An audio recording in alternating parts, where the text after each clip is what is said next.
Alright, welcome back to the heading into turn 2. We just finished up turn 1. Quite a battlefield here. We got a lot of destruction going on. So there was 2 Volkites that opened up and said shoom and took out the better part of 8 Marines over here. This blob squad lost 8 Marines total. They damn near failed their leadership, their morale, even though they got to re-roll it with the Legion Vexilla. So kind of reshuffled them to get more scrubs out in the front, so hopefully they can keep the Praetor alive. And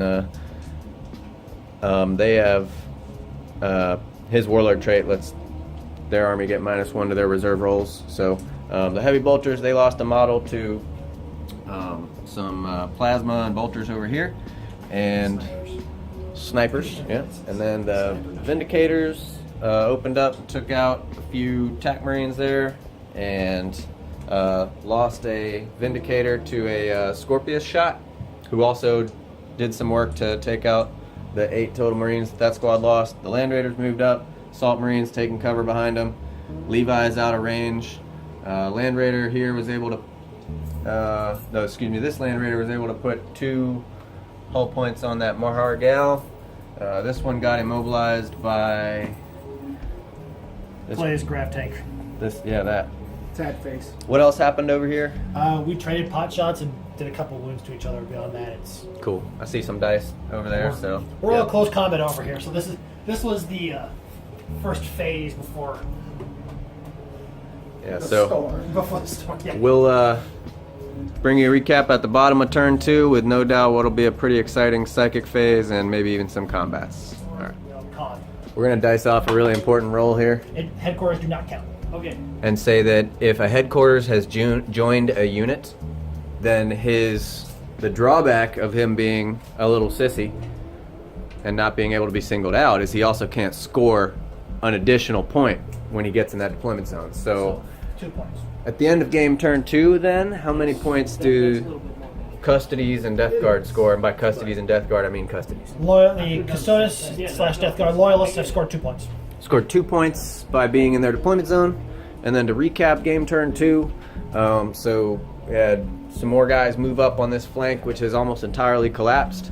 Took out another 7 heavy bolters from plasma, bolters, snipers, Evil things. and stuff. And 2 more Volkites went shoom and took out like another 8 or 7 tax Marines right there.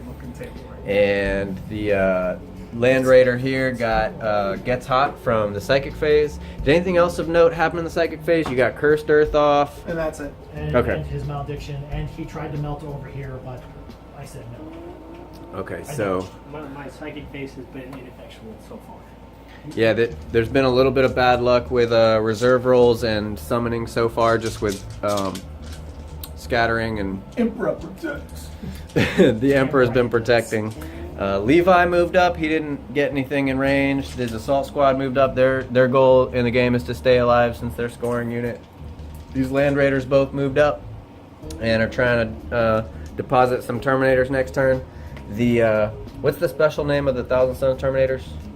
Sekhmet Terminators came in, shot up the TAC squad, I believe, and then Death Guard TAC squad chose to assault them. Kind of figured that they were going to die no matter what, just sitting over here on this just unfortunate flank. And so they charged and got able to kill 1 Terminator, and then in response lost 3 guys, but they passed their morale.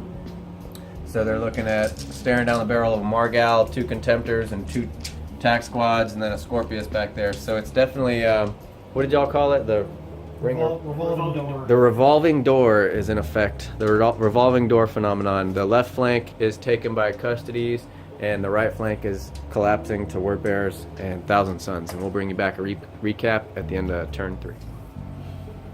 All right, so welcome back to a recap at the bottom of turn 3. Right now, we haven't counted him. +2 for him.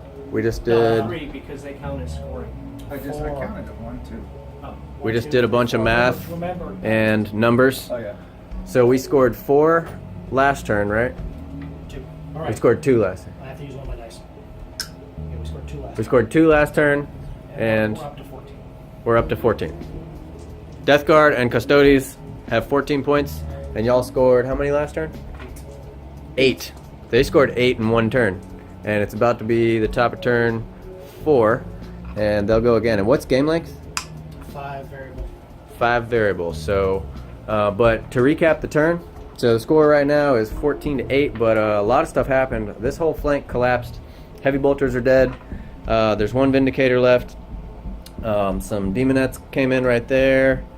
Some Terminators came in right there. Do not pass go. Actually, we still have to fight this. I think we still have to fight this again Yeah, at the we do. bottom of 3.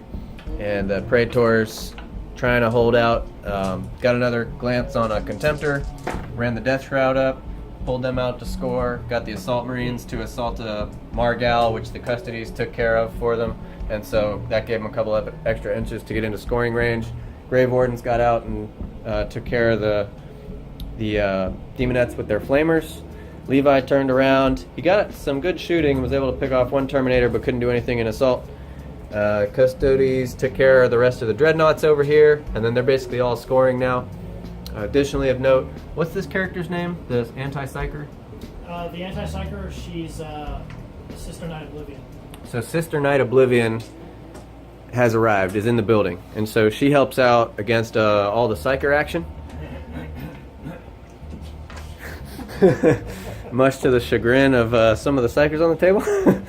But so heading into the top of 4, we are gonna have to see how many of these units the Thousand Sons and Word Bearers can get into scoring over here, and then if they can get any shots off on the scoring units over here and try to take them out and run them out of their deployment zone.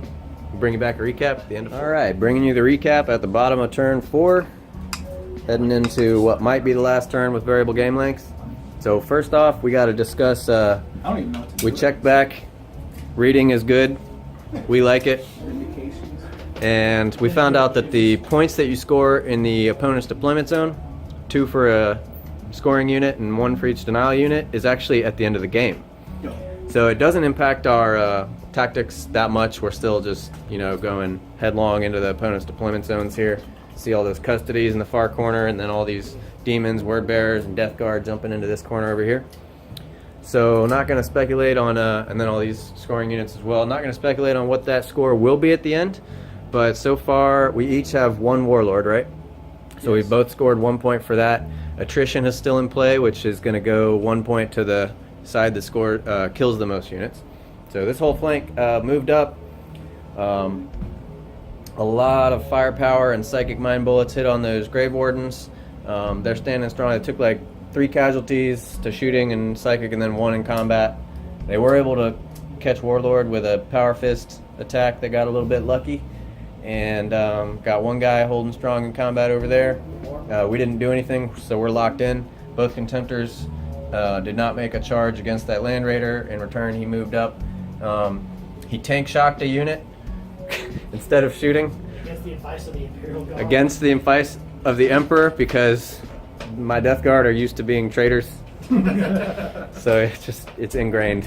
So, but definitely a fun game. Just kind of catching, trying to get cash units in the deployment zones, and not too much left to be able to fight it out because we're so separated at this point. So, did take a couple pot shots on the Scorpius, but he made his cover saves. And then Death Guard and actually really Custodes were able to wipe out a unit of Terminators that would have been scoring over here at the end of the game. So, all right, moving on to game turn 5. All right, we're going to go ahead and decide that turn 5 is the end of the game because, well, it's only going to get worse for us. So 15. we made that decision as Death Guard and Custodes. Emperor protects and all that. 15 So we're going to do some math on camera right now, which I'm okay with because as long as I'm not doing the math on camera. For the traitors. We both got Warlords. Yep. And now, literally, to decide if this is a tie or the traitors win, how many units did everyone lose? I lost. How many units did you lose, Will? Let me count. I still have that heavy, and I lost the heavy bolters, so that's 1. For troops, I had assault. They're dead. The tac squad's dead, and my other troop was Oh, the heavy was a troop, but the Grave Wardens are also dead. So that's 3. Heavy Bolters, Grave Wardens, and the Tac Squad. I don't have any elites. So you lost 3 units? I lost my HQ. So 5 units. That counts as 2? Yeah. Okay, so that's 5. Warlords are double bonus because they count as a unit lost as well as. I lost 3. So if I'm counting my warlord twice. Yes. So that's 7. Okay, so we're looking at 10 for the traders lost. I lost 1. I take back. I moved the war back. Oh, yes. I lost 5, you lost 5? No, you lost. You're saying you lost. How many did you lose? 5 units. I lost. Because Warlords 2, Heavy Bolters. No, Warlord gives the Warlord point. Just count the Okay, headquarters. so Okay, so Okay, so just 4. and I lost 1. Heavy Bolters, Traders Tac lost Squad, 9 units. HQ, Loyalists lost Grave 5. Wardens. And because of that, like killing that Terminator squad, we came out to a draw. It's a tie! Everybody gets a trophy! Wow. Everyone, a Look ribbon at for that everybody. camaraderie. Oh, jeez. I love you guys. Somebody shake my hand. Thank you. Well done, teammate. Pat, All well right. fought again. That's a good game. All right, that was another 30K battle out here at Garage Mahal. If y'all like it, click on subscribe, like, and we'll see you next time.